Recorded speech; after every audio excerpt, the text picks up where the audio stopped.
안녕하세요. 지혜를 추구하는 자가 누릴 축복들을 제시합니다. 오늘 본문은 잠언 2장 1절에서 22절입니다. 1절. 내 아들아, 내가 내 말을 받아들이고 내 명령을 마음속 깊이 간직해. 이 장은 히브리어 알파벳의 숫자와 일치하도록 22절로 이루어져 있습니다. 알파벳 순서대로 쓴 것이 아니면서도 그렇게 배열한 것은 이 장이 교육적 의도를 갖고 있기 때문에 기억하기 좋게 하기 위해서입니다. 교육학적으로 치밀하게 짜인 강의 아닙니다. 서론과 본론과 결론의 세 부분으로 구성되어 있습니다.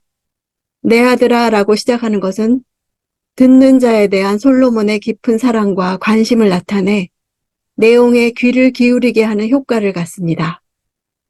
1절에서 4절의 조건절 3절을 지키면 5절의 축복을 받는다고 말합니다. 듣는 이들이 잘 듣고 복을 받기를 바라는 소망을 말하는 것입니다.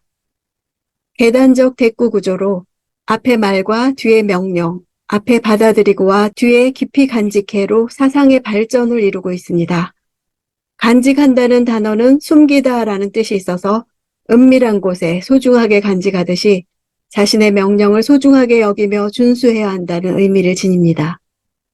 받아들이고 간직한다는 동사 둘 다 미완료형으로 사용되어서 이러한 가르침을 지속적으로 적극적으로 받아들이며 간직해야 한다는 의미를 전달하고 있습니다.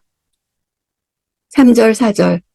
내가 지식을 찾아 부르짖고 깨달음을 얻으려고 목소리를 높인다면, 내가 은이나 숨은 보물을 찾듯 지혜를 찾는다면, 1장에서 지혜가 우리를 향해 외치듯이 우리도 지혜를 얻고자 소리를 높여야 합니다.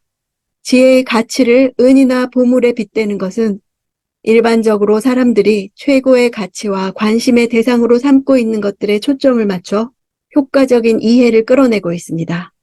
지혜가 얼마나 소중한 것인지를 강조하여 그것을 얻기 위해 사람들이 취해야 할 자세를 강조하는 것입니다. 5절. 내가 여호와를 두려워하며 섬기는 것을 깨닫고 하나님을 아는 지식을 얻게 될 것이다. 한글로는 번역이 되지 않은 부사가 맨 앞에 나옵니다. 그때, 그 때문에 라는 뜻으로 지혜를 찾는 자가 얻게 될 결과를 말합니다. 원문으로는 그때 너는 여호와 경외를 깨닫고 하나님에 대한 지식을 발견하게 될 것이다 입니다. 지혜 추구의 육체적, 지적인 노력은 영적인 지식을 얻는 결실을 맺게 될 것입니다. 6절. 여호와께서 지혜를 주시며 여호와의 입에서 지식과 깨달음이 나오기 때문이다.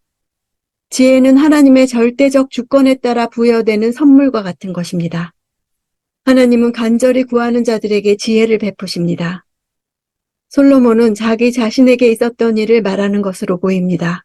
자신이 일천번제를 하나님께 드리고 가장 우선적으로 지혜를 구한 것과 하나님께서 지혜를 베풀어 주셨던 사건을 연상했을 수도 있습니다. 여호와의 입에서 지식과 깨달음이 나온다는 것은 말씀을 통해서 지혜가 전달된다는 것을 뜻합니다. 지혜와 지식과 깨달음 등 각기 다른 용어들을 사용한 것은 하나님으로부터 나오는 모든 풍성한 지혜를 강조하는 것입니다. 9절. 그러면 너는 무엇이 바르고 의롭고 공평한지 깨닫게 되고 모든 선한 길을 알게 될 것이다. 이 구절은 앞에서 나온 1장 3절과 거의 유사합니다. 이렇게 잠언의 지혜는 높은 사회적 윤리를 삶의 모든 영역에서 요청하는 것입니다. 10절. 지혜가 내 마음에 들어가고 지식이 내 영혼을 즐겁게 할 것이다. 왜냐하면으로 시작되어 앞절에서 약속한 모든 선한 길을 알게 되는 이유를 말해줍니다. 지혜가 마음에 들어간다는 것은 지혜가 주도권을 잡고 인간의 전인격을 총체적으로 사로잡아 그의 삶을 지배한다는 뜻입니다. 지혜가 지배하는 삶의 특징은 영혼의 즐거움이 있습니다. 즐거움이란 단어는 음식을 먹는 기쁨과 연관해서 나타나는 단어입니다. 지식이 맛있는 음식과 같은 암시를 주고 있습니다. 12절. 지혜가 악한 사람의 길과 거짓말을 하는 자들에게서 너를 구원할 것이다. 분별력과 깨달음의 보호를 받는 것이 무엇인지 구체적으로 설명합니다. 즉 악한 사람의 길과 거짓말을 하는 자들에게서 구원받는다는 것입니다. 15절. 그들의 길은 구불구불하며 그 행실은 비뚤어지고 잘못됐다. 9절에서 무엇이 바르고 의롭고 공평한지 깨닫게 되고 모든 선한 길을 알게 될 것과 대조적으로 악인들의 길은 구부러지고 그 행실은 왜곡되었습니다. 악인들의 내적인 부패함이 가치의 왜곡과 가치 전도로 나타납니다. 16절 지혜는 너를 음란한 여자에게서 지켜주고 말로 너를 꿰는 부정한 여자에게서 너를 구원할 것이다. 성적 타락을 유발시키는 존재로 음란한 여자와 부정한 여자를 말합니다. 음란한 여자라는 단어는 주로 이방인의 그릇된 삶을 나타낼 때 쓰이는 단어로 이방 출신의 매춘부를 가리킵니다. 부정한 여자 또한 성경의 많은 곳에서 이방 여자를 가리킬 때 사용된 단어입니다. 솔로몬이 이처럼 이방 여인을 나타내는 표현을 중복시켜 사용하는 것은 당시 이방 여인 매춘부가 많았음을 반영합니다. 이들은 물론 경제적 목적으로 매춘을 하기도 했지만 대부분 그릇된 신앙에 뿌리를 둔 종교적 매춘을 하였습니다. 당시 근동 사람들은 이방신의 풍요 다산제에서 생산을 촉진시키는 방편으로 신전 창기를 두고 음란 행위를 종교 예식으로 미화시키므로 성적 타락과 신앙적 타락까지 조장했던 것입니다. 음란한 여자들의 전형적인 유혹의 모습은 말로 꿰는 것입니다. 꿰다 하는 단어는 매끄럽다, 달콤하다는 뜻이 있습니다. 유혹이 얼마나 자극적이고 매혹적인지를 나타내는 것입니다. 지혜는 유혹 너머에 있는 악의 실체를 정확히 분별하게 하여 음란한 여자에게서 사람들을 지켜줍니다. 18절 그녀의 집은 죽음에 이르는 길이며 그 길은 지옥으로 내려가는 길이다. 지혜의 보호를 받지 못하므로 성적으로 타락하는 자의 비참한 운명을 보여줍니다.